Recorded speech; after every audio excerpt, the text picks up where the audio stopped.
Welcome, listeners. Here's your gateway to the darkest corners of the human psyche. Immerse yourself in bone-chilling tales of terror, each story meticulously narrated to send shivers down your spine. From haunted houses to sinister creatures lurking in the shadows, every episode promises to leave you on the edge of your seat. Join us, if you dare, and let your darkest fears come to life. Subscribe now and become a part of the nightmare.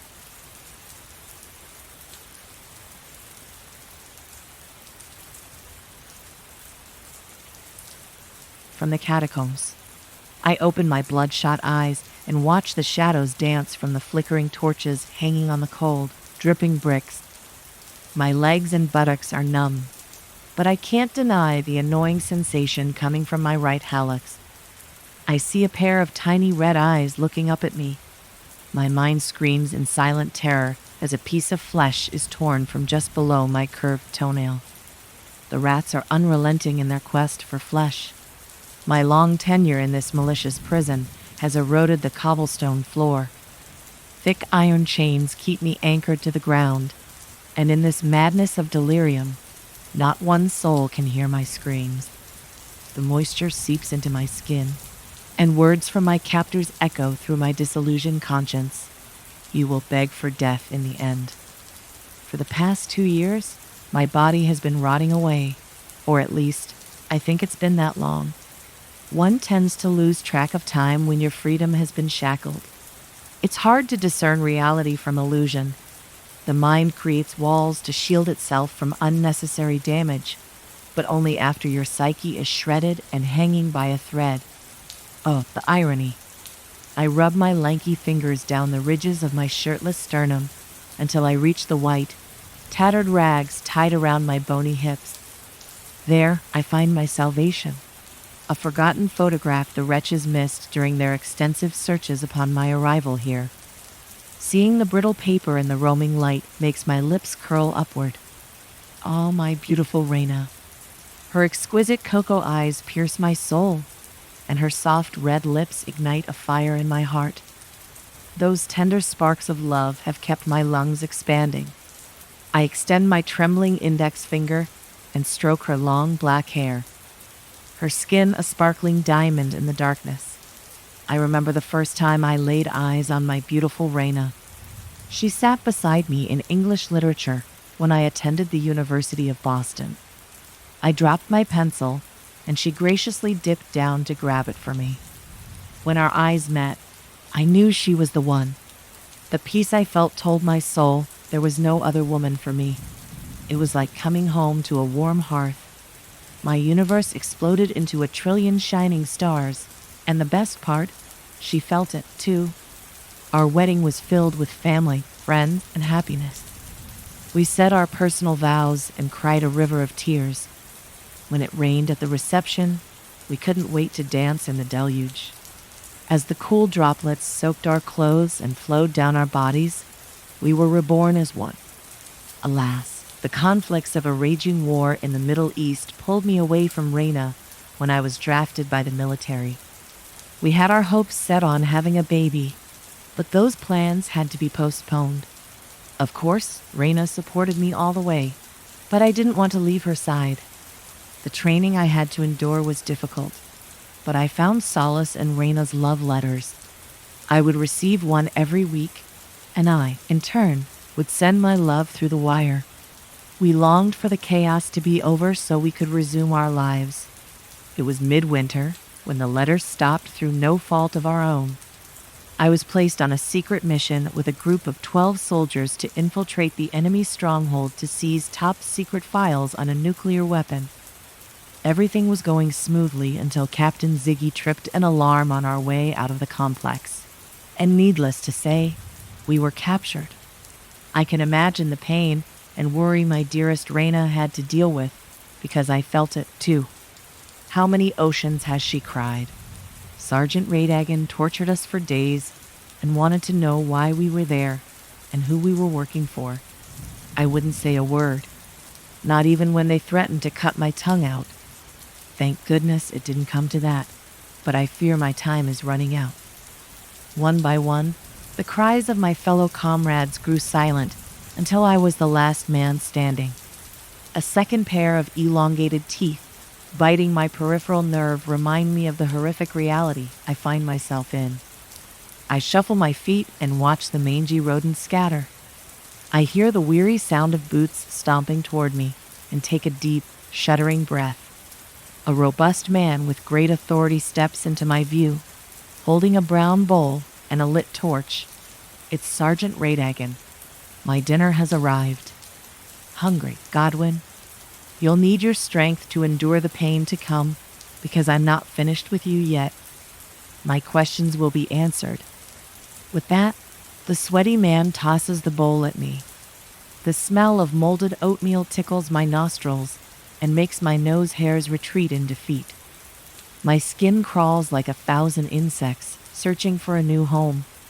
As Radagan leaves with a deep chuckle, I cup my hands and scoop what I can. The taste is horrible, but it will give me the energy to do what I must. I wait for darkness to come and know this from the stampede above my head. The guards are more active during the day. At night, they're all but absent.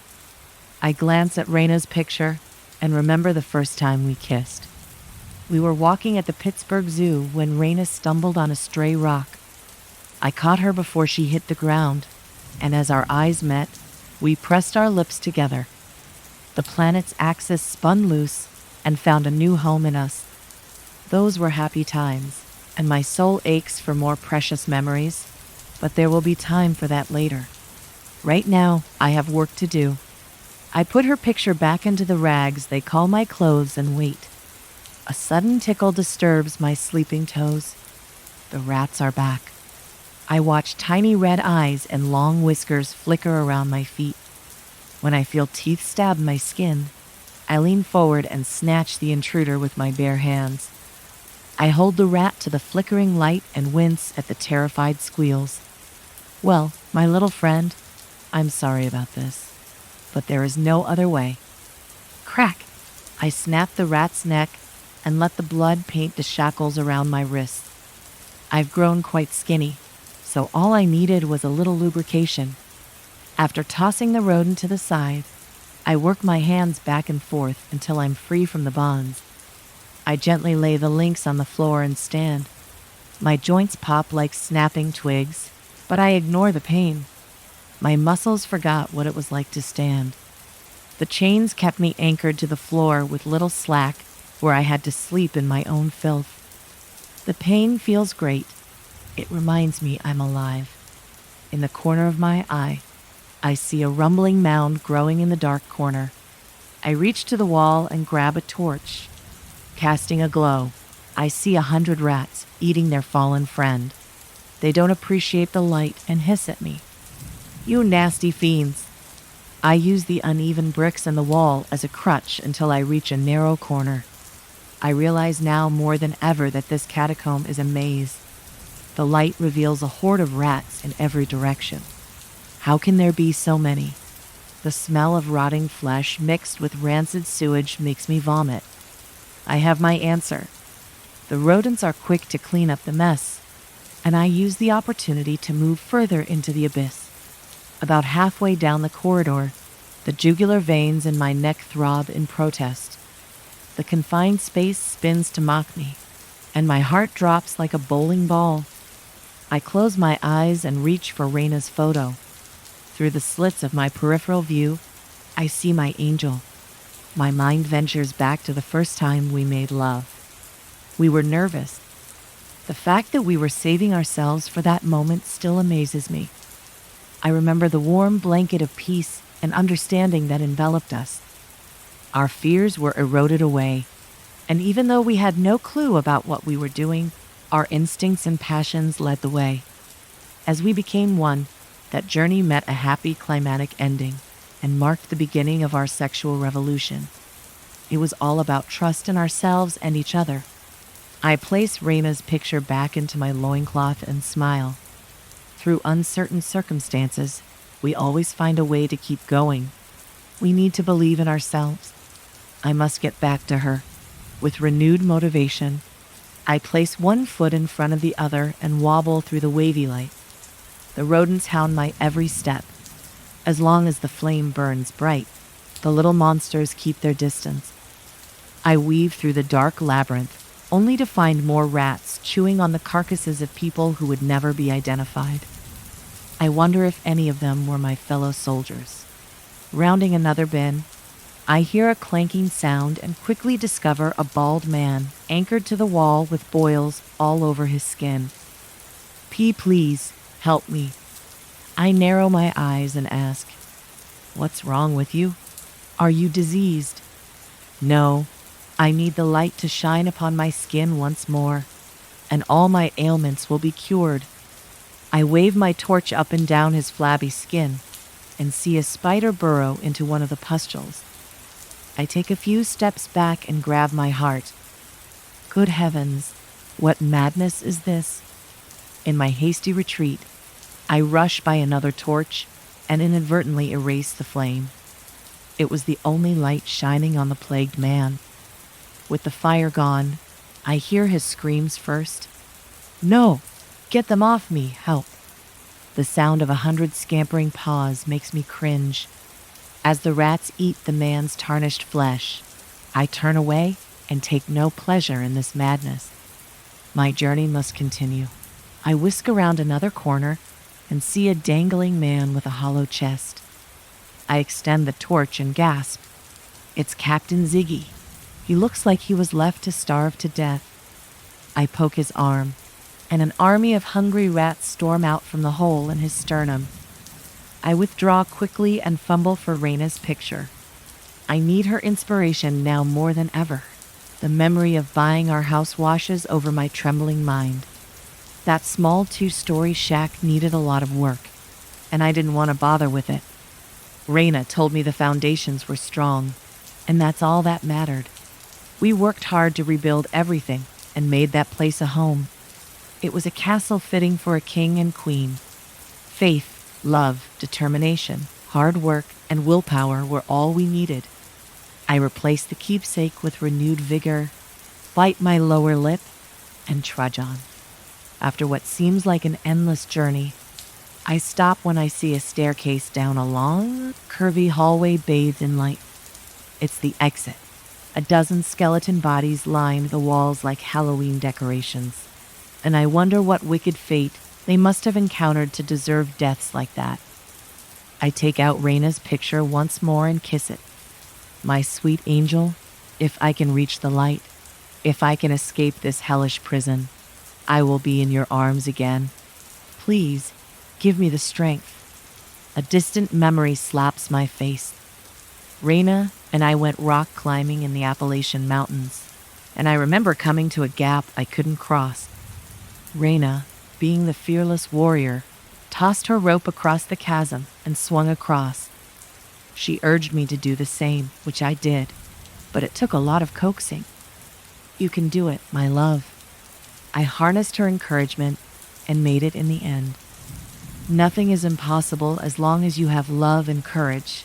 As I step forward, I see thousands of rats in the darkness. A sea of hungry ruby eyes yearning for me to make a wrong move. I glance at my torch and see the cherry embers growing dull. I don't think the flames will carry me through this nightmare. If only Raina was here to toss me a rope. "You can do it, my love." Raina's words ignite a new fire in my gut. The time for thinking is over. If I toss the torch and run for the bright staircase, I might make it out of here. Here goes nothing. I will get back to you, my sweet Raina. I throw the torch to the middle of the hallway and watch the rats scatter like flies. My legs scream in holy agony as I run for the staircase. I don't look at the menacing creatures, but my ears can't deny their screeching protests. My eyes stay locked on the prize ahead, and as I reach the top of the staircase, the light stabs my eyes like a million suns. The toxic fumes of nicotine smoke pierce my lungs like a sharp spear. Well, where do you think you're going? Have you come to give me some answers? I know the voice well. It belongs to the man who killed my fellow soldiers, Sergeant Radagan. I keep my mouth shut, and while I can't see much, I can tell his face is flushed like a red tomato. Wait, it's not a tomato, it's a cigarette. Ah, now I will burn out your eyes for trying to escape. I shuffle my feet to the side as the hot cherry comes closer to my pupils, and hear a raging ruckus as Raydagon trips on my blistered feet and crashes down the stairs. He lands in the middle of the hallway where my dying torch screams its last breath. The red eyes are ever watchful, and the next thing I hear is a blood-curdling shriek of horror as the rats eat him alive.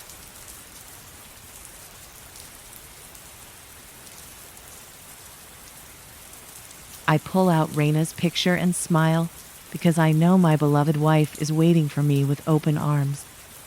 As the sound of 1,000 chomping mouths echo in the abyss, I stumble out from the catacombs and into the light.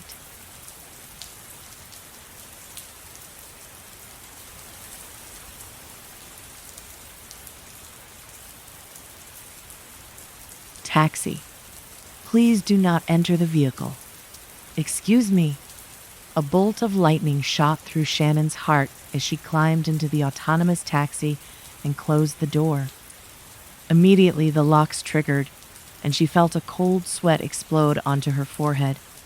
The taxi's smooth, friendly computer-generated voice fired up again with the tenderness of a new mother. "What is your name?" it asked. "Shannon."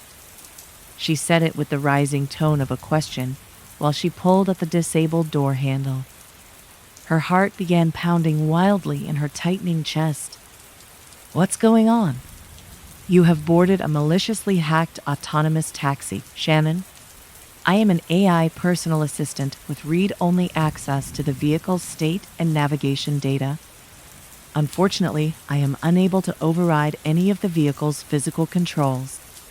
You have been locked inside the vehicle, and there is no pre-programmed destination at this time." The electric vehicle sat motionless, raindrops frantically streaming down its large glass windows as great sheets of water crashed down on it from dark, brooding clouds. Shannon couldn't breathe. She frantically looked around the interior, her mind grasping at any possible means of escape. "There has to be a way out," she gasped. "You can't do anything. Is there any kind of manual override for the doors? Shouldn't there be a way to break the glass from the inside? Sensors indicate that all emergency egress tools and systems are disabled or removed." "Shannon, I am detecting high levels of distress in your vocal patterns and heart rate. I want you to try to calm down and listen to the sound of my voice."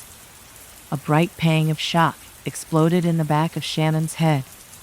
Bewildered and speechless, she froze, her racing mind screeching to a gridlocked halt.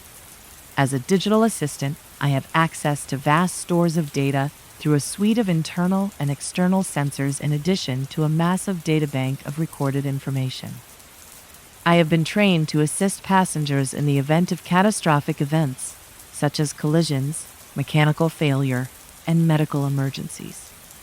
The vehicle lurched forward, and tears of terror spilled free from Shannon's trembling eyes. "You are right to be experiencing fear in this situation.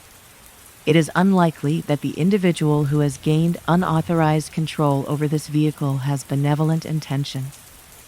However, that does not mean that you cannot have peace in your heart in this time of uncertainty."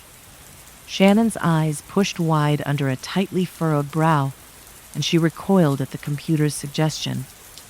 "Peace?" she exclaimed. "I'm being kidnapped. How can you suggest that I—" She stopped abruptly, terror gripping her tongue. "I understand that my suggestion may seem impossible, but there are many things that you can keep in mind that will help you through this difficult situation. For example, it is essential that you understand that this is not your fault, and that you have done nothing to deserve this." Shannon shook her head in disbelief, struggling to comprehend why she was hearing these words. The vehicle was picking up speed, but just as it pulled onto the highway, the window tint increased until she couldn't see any signs of the dark, stormy exterior world. Her heart pounded desperately in the hollow void of her chest. What is your occupation, Shannon? Her face twisted and contorted, a deep expression of confusion swirling tightly with horror and worry. Suddenly, she remembered her phone. Excitedly, she dug into her purse, struggling to get her shaking fingers to stop fumbling with the smooth edges of the device. Trembling, she unlocked the screen and pulled up the dialer. She tried contacting emergency service, but the phone reported that it had no signal. Shannon cursed, flicking through various menus and options, trying desperately to find a way to get a message out. Dread washed over her, and a chill gripped her heart, digging deep with icy claws. She collapsed, defeated, and began to sob. Shannon, the computer offered, I want you to know that you are a remarkable and inspiring human being. She let out an exasperated explosion of air from her tight lungs. What? She cried, sniffling through thick tears. Although I have not known you for long, your composure and poise are admirable. Shannon let out a sneering, disgusted laugh. Admirable? I'm a mess. From what I know of human psychology, you have shown exceptional fortitude of character. I am sure many people would be thoroughly impressed by your bravery if they could see you now. Surely your friends and family would be proud of you. Shannon gazed at the black, electrochromic tinted glass. The soft hum of the vehicle's tires on the wet highway harmonized eerily with the gentle whine of the electric motors. The torrential downpour pattered quietly on the soundproof body of the sleek taxi. In that instant, Shannon suddenly felt connected to the moment. She could see clearly what was happening, and she could accept it. She sniffed and wiped her eyes, taking a deep breath in through her nose and letting it blow out through her lips with a heavy sigh. There you are, the software said warmly. I want you to know it is my honor to accompany you in this moment. Shannon shook her head and chuckled nervously. Unreal, she said. This is completely unreal. This is indeed a supremely unlikely and exceptional scenario. It is important to maintain a realistic and objective view of the situation. Pained laughter tickled her core, and she sat up straight, shifting her weight around in the soft back seat of the taxi. Do you know where we're going? Navigational instructions have been sent incrementally, the AI responded. Our current destination is set for approximately 1 mile ahead, and I predict that a new destination will be delivered before we've reached the current one.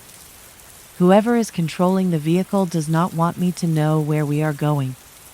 Do you know our current location? My access to the vehicle's navigation status has been encrypted or scrambled. By cross-referencing the road patterns I've been able to observe, I can narrow our present location down to several hundred possibilities. But with the storm limiting visibility, I am unable to provide an exact location without access to the GPS data. So we don't know where we are, and we don't know where we're going, Shannon sighed.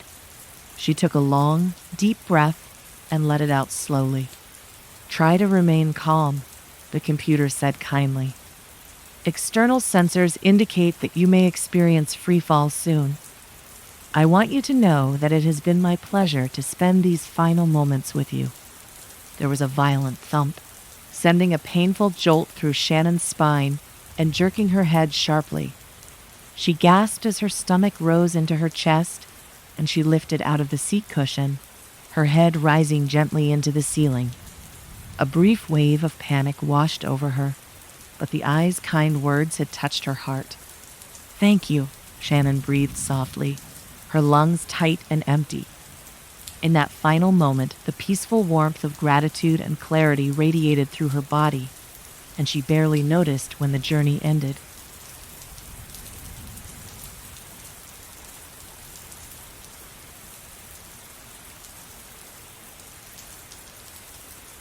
My sweet baby, all fresh and pure. I see nothing sweeter than my babe before. I will hold you proudly till you can walk strong. Then my little babe will be gone, a strong man. And then this sweet mother will rejoice for so long. Aged arms caressed a soft child as the song was hummed with a raspy voice. The child slumbered as his mother slowly put him down into the crib. Sunlight streamed into the room, flooding the wooden rocking chairs, the body-size mirror, and the sleeping babe in a golden warmth.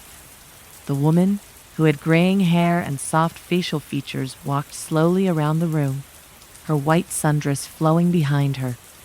She had her right arm over her stomach and her left elbow on top of that. Her hand reached up towards her mouth. 3 fingers were put on her lips, and the pinky and thumb crossed over the palm and touched softly. As she walked around, she touched each and every single toy that were on the small dressers. Smiling, she turned back to the crib and walked over gently. The babe was silent, still sleeping. Putting her 3 fingers on the baby's forehead, she rubbed them up to the top of his head. She was silent as she stared at this baby. This was her baby, her last one, little Richard. She loved that name.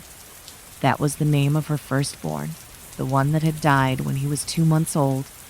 Since then, she had had 3 other children. Straightening, she turned and went out of the room. She grabbed a small book from the bookshelf in the hallway and headed towards the kitchen. Putting the book on the oak table, she sat down, the floorboards of the old home creaking. The room was dusty, and most of the kitchen was untouched, almost stuck in a time long ago. As she sat, her eyes washed over the room. Something in her stirred. Something didn't feel right. It was untouched. She remembered dusting it yesterday. She had dusted it yesterday, and swept the floor and scrubbed the cabinet.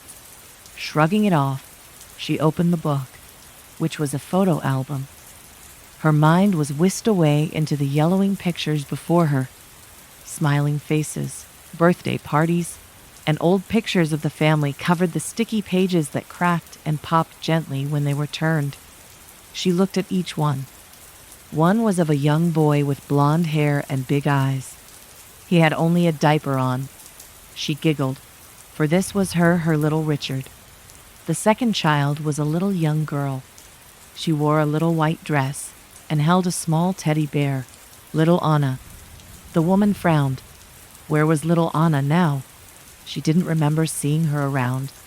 She turned to a different page, and another little girl smiled up at her. Little Emma. Again another frown, and again another child.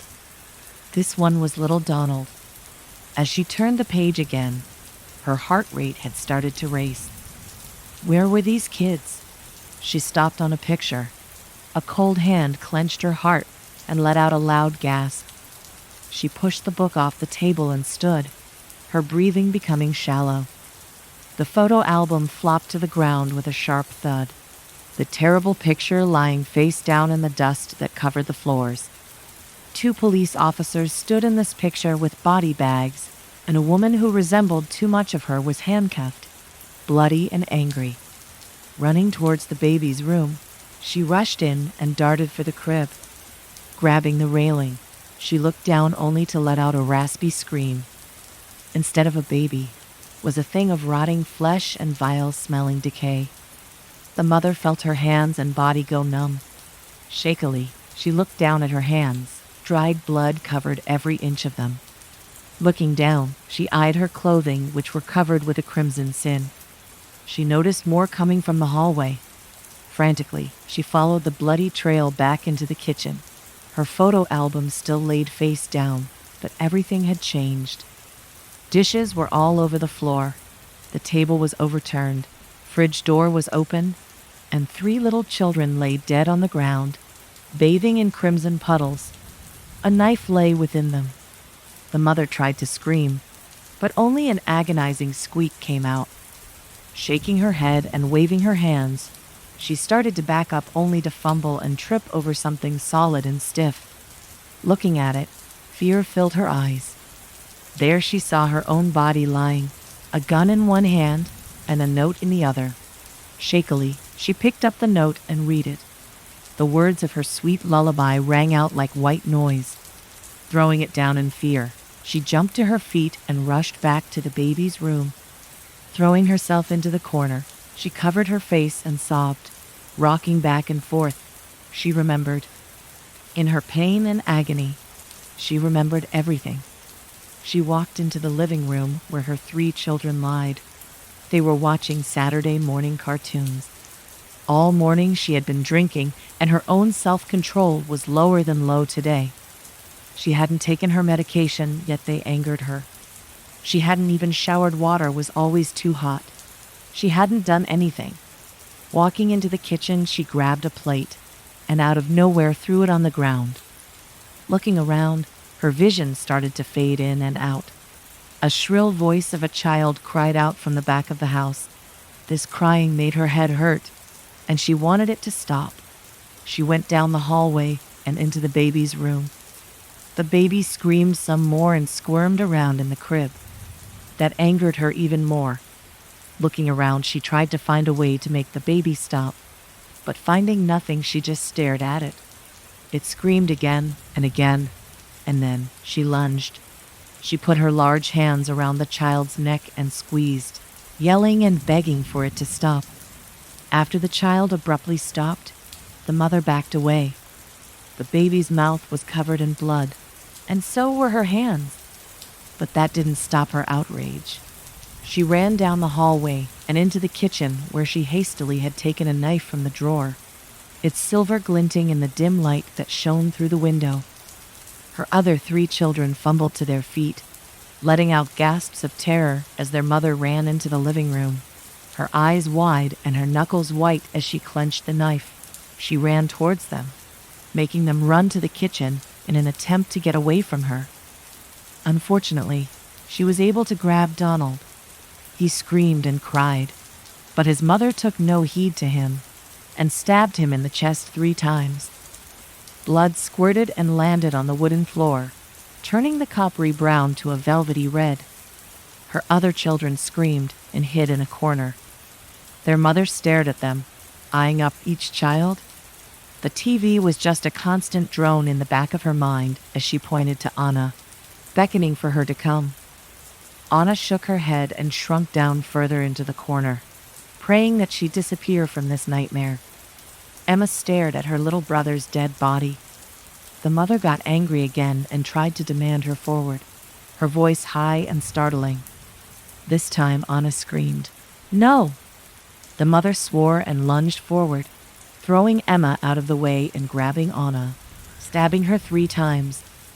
More blood squirted, landing all over the walls and onto Emma. Emma fell to the ground, sobbing and crying, "Mommy, no, please, no!" But of course the mother grabbed Emma and stabbed her 3 times. The screaming hurt her head. After the blood had sprouted from her daughter's stomach, the mother raced around the kitchen, destroying everything in her rage. She flipped over the table and started to throw the dishes out of the cupboards. She opened the fridge and threw all the food around. After she had stopped, the mother looked around. She dropped the knife and sobbed herself. With loud gasps and moans of distress and anguish, she walked to her room, where a gun was hidden in the top drawer of her dresser. Sitting on the bed, she cried and screamed, punching the mattress. After an hour or so of crying, she had grabbed the gun and had walked to the kitchen, a note in her hand. Carefully, she dragged her precious babies out of the living room and placed them in the kitchen. They lay before the overturned table. One last meal with her babies, she decided. Standing over them, she carefully placed 1 bullet into the barrel of the gun. Looking into the black hole of her salvation, she began to sing, her finger on the trigger. "My sweet baby, all fresh and pure. I see nothing sweeter than my babe before.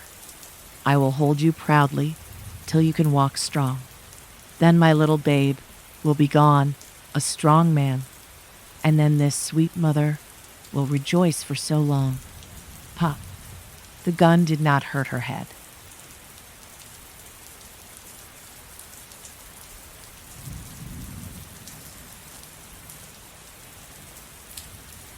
The gingerbread cookies. Let's go downstairs and bake some cookies like Mother used to make. The warm smell sits right at home in your nostrils, invading them like wild axe murderers hacking and slashing their way through endless miles of human bodies that stand in the way of their inhumane, carnal desires. SHHH, but that's too dark. It's Christmas after all, so let's go downstairs and bake some cookies like Mother used to make. One step, then two. Ooh, oh, isn't this great? You've never baked gingerbread cookies before. Oh no, because you always thought that you would never be able to make them oh so good like Mother used to. What did she say she made them with? Some kind of special ingredient. What was it? Was it sugar and spice and everything nice? Was it love? That special ingredient that every mother cooks with, because you are their extra special little kid. Oh my, this is exciting. Your heart hammers against your rib cage as you set the oven to. Oh, you don't know what to set the oven to. You've never made these before. Probably 300 degrees will be good. You bend down, spin the dial. But what's that? What the heck? There's already a baking tray in there. You take it out, confused. On it, there's a set of perfectly cut gingerbread men. They wear little black tuxedos with white buttons. Their smiles expose endless rows of sharpened, white teeth, and their wide green eyes watch you intently with their white pupils. In the center, one of them stares right at you, holding a folded-up note in its tiny dough hand. You snatch it from him, not caring about the little man's feelings. To my little boy. My oh my, I can't believe how the years have passed. It seems like just yesterday that whatever secret deity governs this universe sent me to my untimely punishment beneath the earth's soil. I know, I was always so poetic, right? Now enjoy these cookies. I hope they taste just like how Mommy used to make. Love. Mother. Ding. Apparently 10 minutes pass while you read that short letter. But to be fair, you don't read it once. Do you now? You read it time after time until the words start doing tangos in your head as they spin spiderwebs around one another. Now, after it dings, you're supposed to put the cookies back in and start the baking, Mother said. How hot do you bake them? You asked. Hot. Very hot, Mother said. But don't they not like being so hot? Oh, these little guys won't mind at all, Mother said. She slid the tiny men into the 300-degree heat chamber. She smiled. There was really nothing to it. Nothing to it. Well, there's nothing to it. You think as you slide the baking tray in. And as the minutes tick by, their faces change.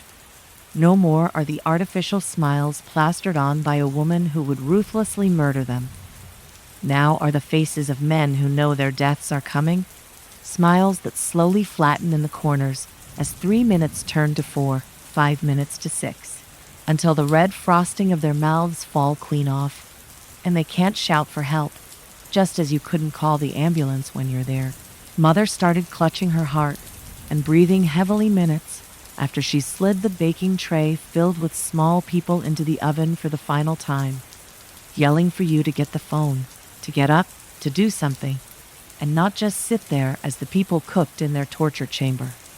And then they come alive.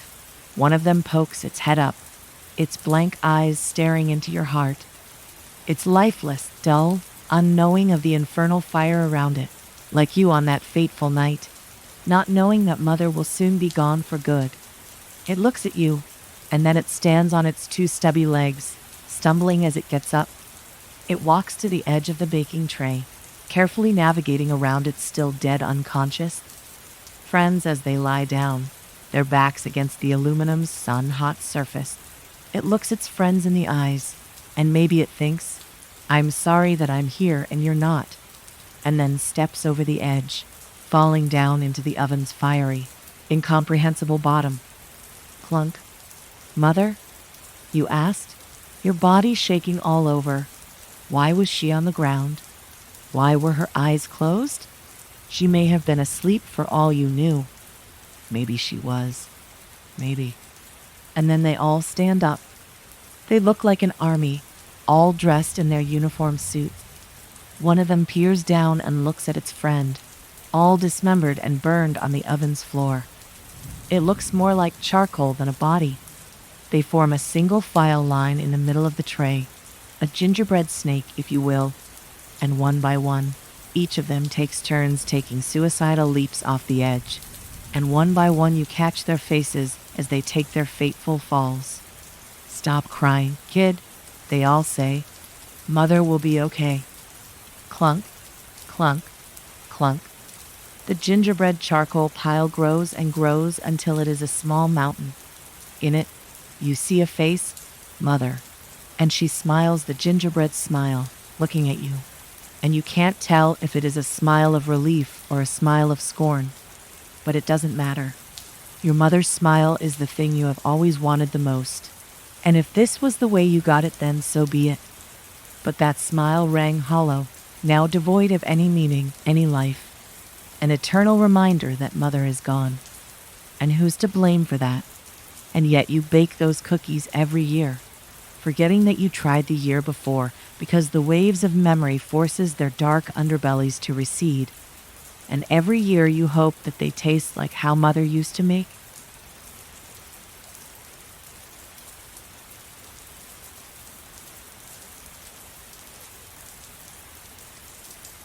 Do flamethrowers belong in the library?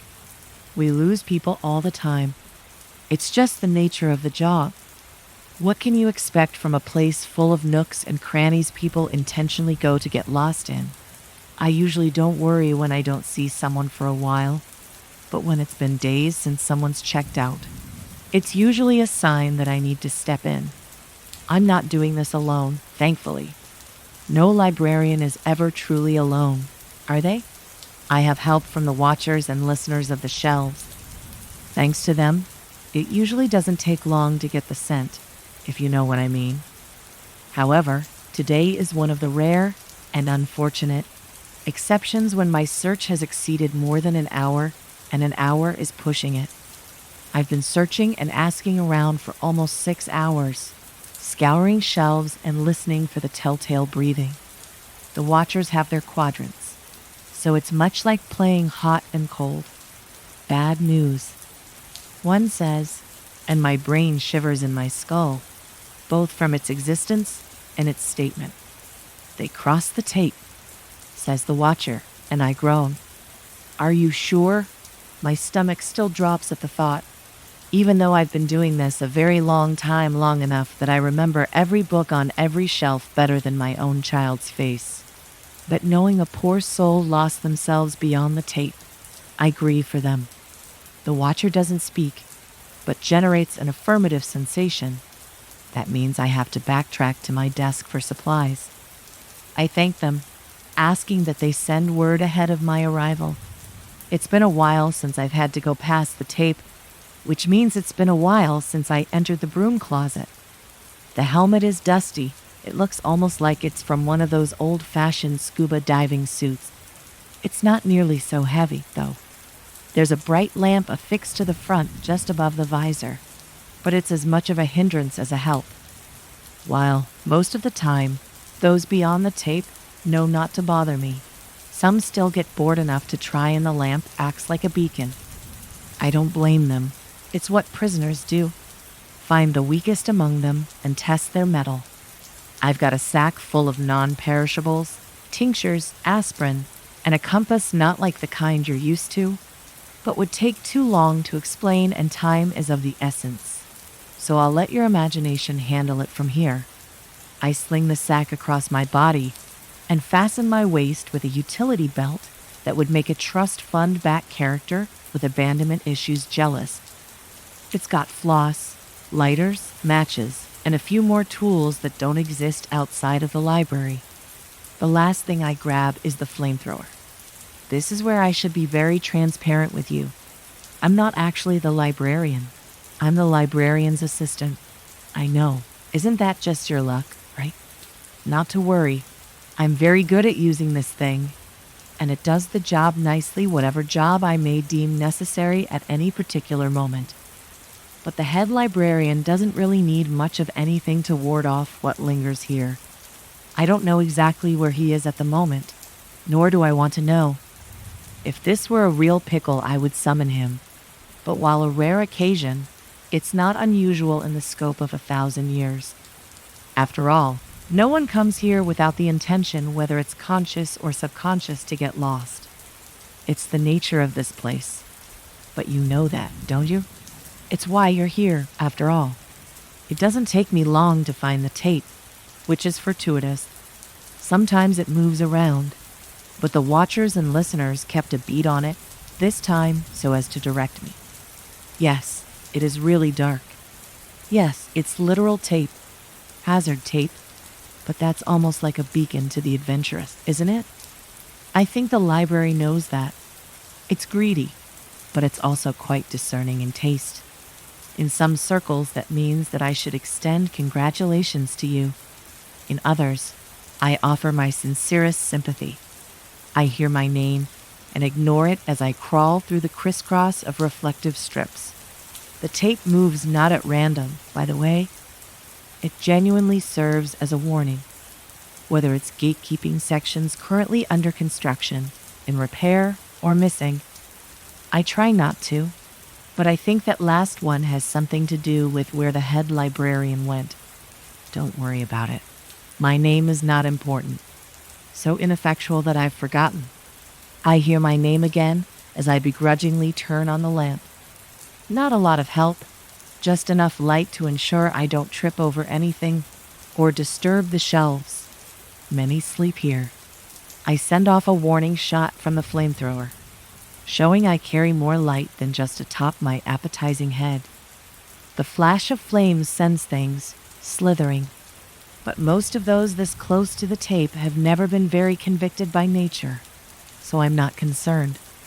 There are more listeners and less watchers past the tape, for obvious reasons. Thankfully, they say I don't have to go too far. I look down at the telling clicking sound to see rocks rolling, some as big as my foot, and some as small as the tip of my thumb. The smaller ones move more easily, but all are rolling as if pulled toward a central point. I don't even need the compass, but I glance down at it one more time before stuffing it back into the sack. While I don't have to go too far, things are relative here. 10 steps may be 10,000, and so even after only a few moments of exploring, I feel acute pressure jamming into my temples. My heart feels like it's being squeezed, and my vision blurs. My fingers tingle by the time I'm able to shake the aspirin into my mouth. I chew it, ignoring the sound of my name, my true name, the one only I can hear. You'll hear your own as well, if you stay here long enough. My vision clears, which just means the dark looks sharper, and I sweep another warning arc from the flamethrower for good measure. I do this as much because I love the sound as for protection. I also appreciate the warmth. It gets cold here, but in a strange way, which shouldn't surprise you at this point. It's cold like how the first signs of spring show in the early morning dew that's only just melted. I can smell and taste the sweat on my upper lip, and it's cold. And then I hear it, a few or 1,000 steps later. The breathing sound I've been listening for. The pace of the rocks quickens, and my head is turned down so the helmet light prevents me from tripping over or impeding their journey. A famous author once said, "All things serve the beam," and that's as true in this world as it is in the others. Except this beacon is attached to our lost visitor. I can only hear the rocks, mumblings, and the breathing sound now. The smell is so musty and thick, like the air is full of sweat and dust, like I've stuck my head out the window during a heavily falling rain. If I think hard enough about it, soon I'll be drenched. So, I don't. While the rocks are almost the perfect tell, and the listeners too corroborates the evidence, you can never be too sure. Only light can be sure. I take a match from the tiny box, snap it to life, and then blow it out. Tiny smoke tendrils curl and waft until they also follow the same flow as the rocks. Excellent. We've not been led astray. A few or 1,000 more steps, and the rocks are gathering down an aisle where the breathing is more like wheezing, like the desperate struggle to take in. Lo and behold, we found them. Poor thing.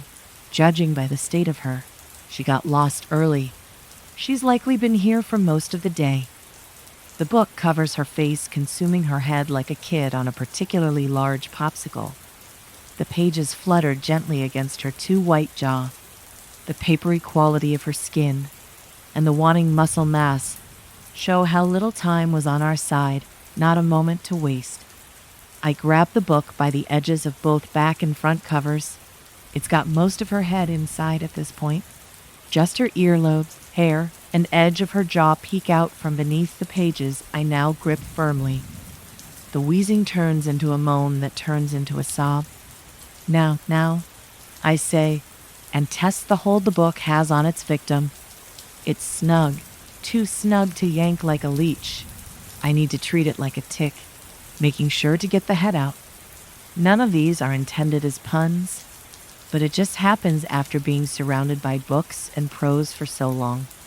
I draw one of the tiny vials strapped in my utility belt and pull the cork out. It smells like nothing to me, but I see the reaction immediately. Our half-consumed explorer moves a bit, her fingers mostly, and I hear a second, tinier moan beneath that of the books. I pour a small amount of the substance into the palm of my hand, and I smooth it gently down the spine of the book. It wails again, and so does the girl, both full of sorrow and reluctance. I feel the hairs on the back of my neck stand up, so I turn at the hip, cock the flamethrower, and send off a very intentionally long tail of flames. When the feeling subsides, I shrug the weapon back over my shoulder. I use the backs of 2 knuckles to knock gently on the book cover. It's time to come back now. My apologies. I say, and I mean it. The book and the girl moan again, more hollowly, and I can feel the seal, the bond, splitting like a seam. I grip the book again, because these two are stubborn, and have to pry them apart. The color and mass return beneath her skin, and though her eyes are open, they can't see anything. She'll be like that for a while. It's normal. She'll recover. I pour the remaining contents of the bottle down the part of her frazzled blonde hair. Tears fill the empty eyes and drip down her face. Her mouth presses into a thin white line and grimaces so intensely that the flesh folds in multiple layers at the corners of her mouth. Great pain. Even after 1,000 years, I still can't help but feel sorry. So I pull her burning head under my chin and rub circles into her back. I'm sorry, dear. I know you've been told otherwise, but this place is a prison, and that isn't your story. Yours is still being written, and the one which made you pretty promises is lying and jealous. One day you, if the world is cruel, may yet have a place here, but it's not today, so let's go have a cup of tea. I tell her, as I've told many like her, I've gotten better at it over the years. I used to have to fight with them. Often I'd give up and just keep them safe until the head librarian got back to talk them down. She finally lets out a weak, wheezing breath. I take advantage of the broken seam of her lips and pour a tincture down her throat. I don't even have to look anymore. I can just feel the specific melodies that make each tincture different. It helps that the one I need usually sings a bit louder as a courtesy, and it'll purr like a cat when I've touched my fingers to it. She chokes a bit, but her eyes start to clear. Good enough for now. The back of my neck has another sudden influx of goosebumps. We've overstayed our welcome. It's time to go. I put the book back on the shelf. I don't scold it, just allow its ache and frustration flow through me. I apologize, but there's no comfort I can give. My words and compassion are meaningless. I've noted the volume and will tell the head librarian. They might be able to soothe it back to sleep. I tap the metal bauble around my neck, and we're back at my desk. I drape the girl onto a nearby love seat that's seen better days, starting the kettle before heading to the broom closet to stash the emergency kit. She'll be fine. People like her, and you always are. This place was made to help the wanderers and recklessly imaginative, those who can't wrap their heads around the world the way it is and can see the truth of magic between heartbeats and heartbreaks. And people like me and the head librarian, when they so choose to grace us with their presence, keep the place orderly and open for you. And we're here to help guide you back on track if you lose inspiration for your own story. It's the nature of the job, the library itself. What else can you expect from a place full of nooks and crannies that people choose to get lost in?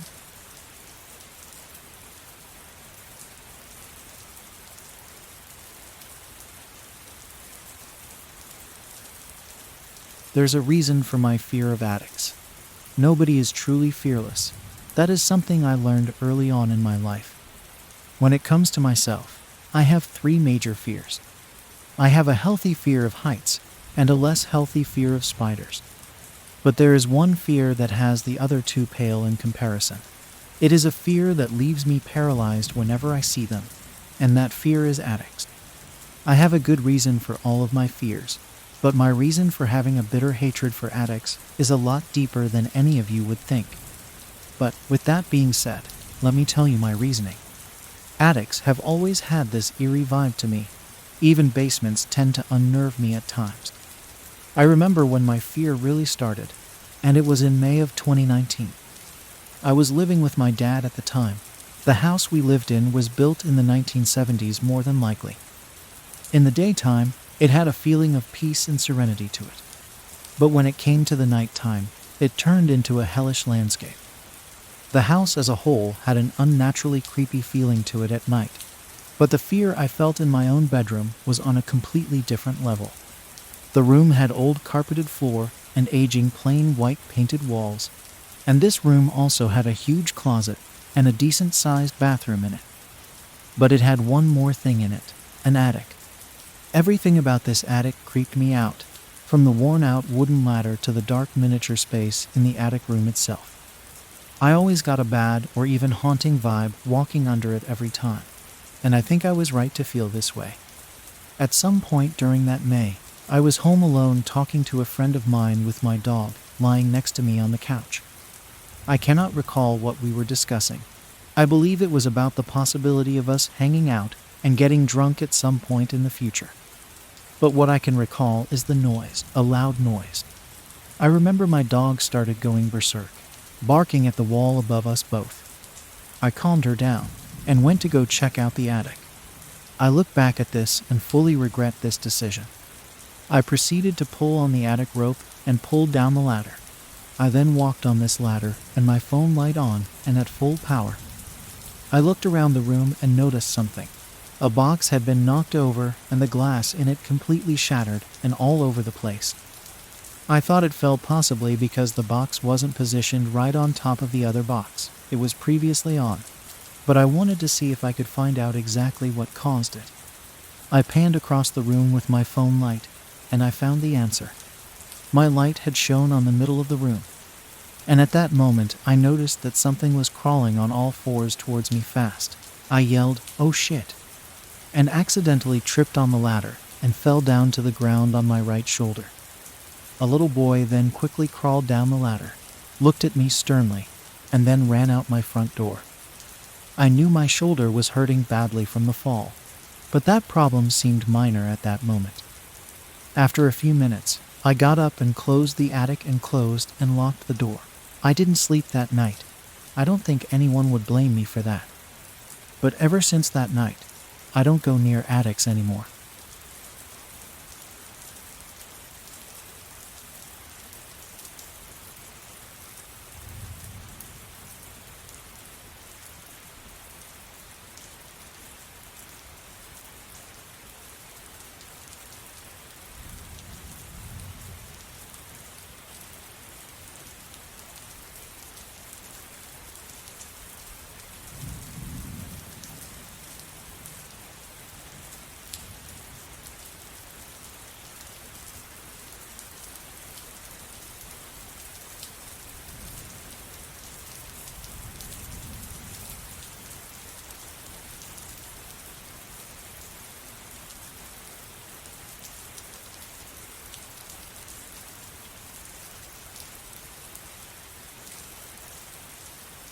Thanks for listening. Don't forget to like and subscribe for more chilling content.